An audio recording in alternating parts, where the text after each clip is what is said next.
If you can't walk your dog without spilling your water or crying over spilled milk, then keep watching, because in this video I'm going to show you a fast and simple way to teach your dog to walk on a leash without pulling. There's an old Southern saying I always tell the dogs: you got to dance with those who brung you. If I bring you for a walk, you have to walk with me. We are going to give them permission to go sniff and explore and check out the environment. I really want them to do that. But that's going to be permission based. I don't want the dog just dragging us around, pulling us around all over the place, because not everybody in your neighborhood is going to want your dog stopping to pee on their lawn or their bushes or their car tires. So there's times we want our dogs walking with us until we give them permission to have free time to go around, because it's so important for them to get out, walk, use their nose and explore, but we don't want them pulling us and we don't want them dragging us into a bush so they can go pee or check where a cat's walked last night. So let's talk about tools when we train a dog to walk on a leash. We don't need the old-fashioned choke chains. Get rid of those. You shouldn't have those on your dog anyways. A lot of people, really popular is the prong collars. You don't need these either to teach a dog on a leash. Really, I wouldn't put one on a dog. There's no reason for it. Nor is there a reason to put the plastic version of that on there, the prong spikes. You don't need that. You can use a standard buckle collar on a dog, but if a dog's out of control and doing a lot of pulling, I typically won't use these because I don't like it that tight on the dog. I want it snug enough where they can't back out of it. And if these are fitted too tight, it's not comfortable on the dog.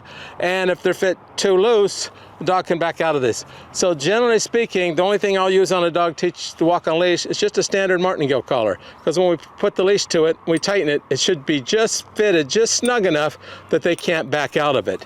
And so all we need is just a standard 6-foot leash, and a martingale collar. That's all we need. So let's get to homeschooling some dogs. So when we're teaching a dog to walk on a leash without pulling, I want my dog somewhere next to me.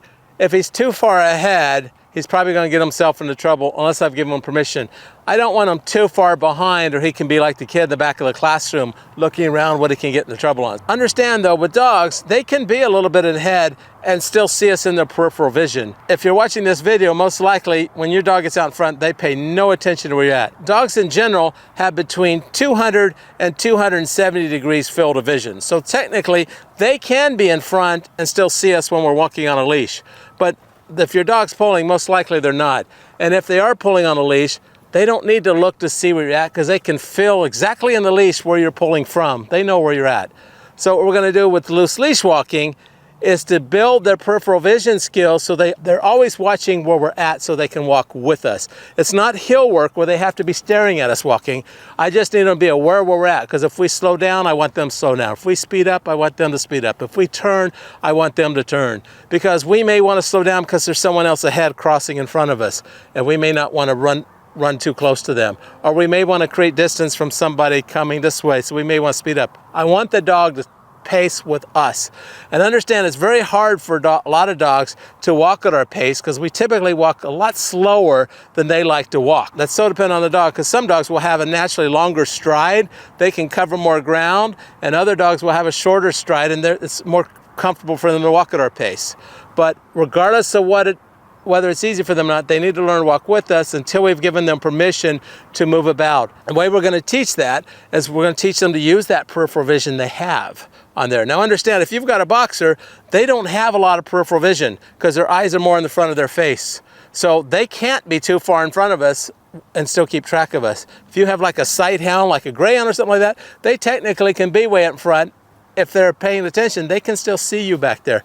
But when we're teaching them to walk on a leash, I want them somewhere next to me in this box, because I want them to learn to walk with no tension in the leash until we give them permission to do so. So how do we do that? Well, we're going to make the training easy enough for our dogs to understand.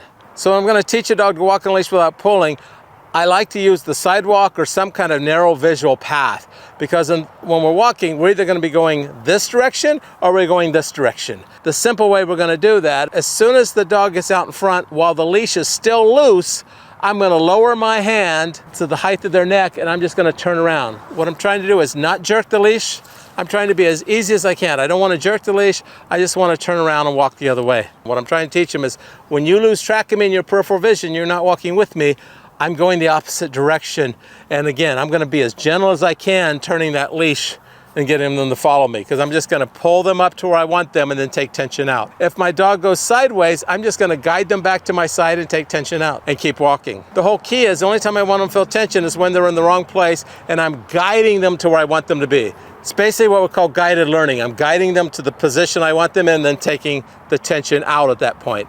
And the tension is only enough to pull them up to where I want them, and then I'll take it out. You'll start seeing your dogs start to look and pay attention to where you're at that point, and then they'll start walking with you at that point. And that's what we want. We want them to be aware of us and walk with us until we give them permission at that point to go explore and sniff and enjoy the environment. We're going to continue to go back and forth, and we're not going to go far. We might not go 30 feet either direction when we start teaching a dog on a leash. There's no sense in walking 4 blocks or a mile walk when the dog can't walk 20 feet next to us with a loose leash. A couple of points to keep in mind is when we're teaching a dog to walk on a loose leash, you got to be careful you don't turn around the same spot every time. If the dog was always out in front and I always turned around at the end of this bench or at this crack here, I don't want the dog learning to turn around at this spot, because that's not what I'm trying to teach him. If we do that more than twice, the dog may start thinking, oh, he turns around at this crack every time and turns around. So we may not be teaching what we think we're teaching. If I've turned around twice there, I'm not going to turn around a third time there. I'm going to put more slack in leash and go further, or I'm going to turn around before we get there. If we walk, I want them to walk. If we stop, I want them to stop. If we turn, I want them to turn. I want them to pay attention where we're at and to track with us. I'm going to praise them while we're walking. I'm going to tell them how brilliant they are. I don't want to overexcite them and put them in a high state of arousal when I'm trying to keep them calm and under self-control walking. But after 25 paces, I can praise them, because the only thing they can associate that praise with at that time is walking nicely on a leash.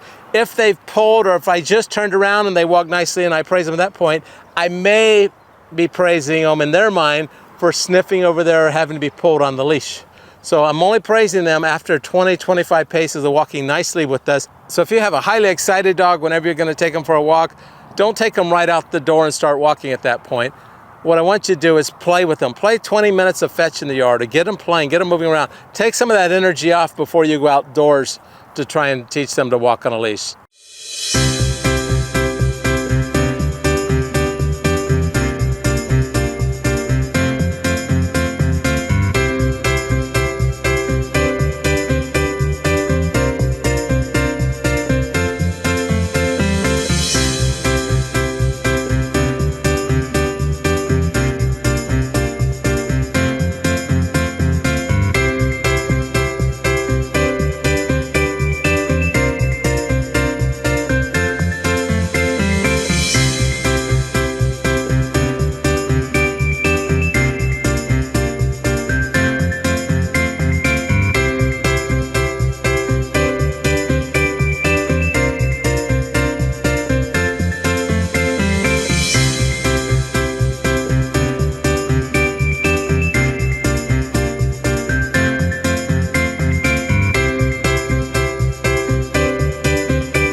Very nice job.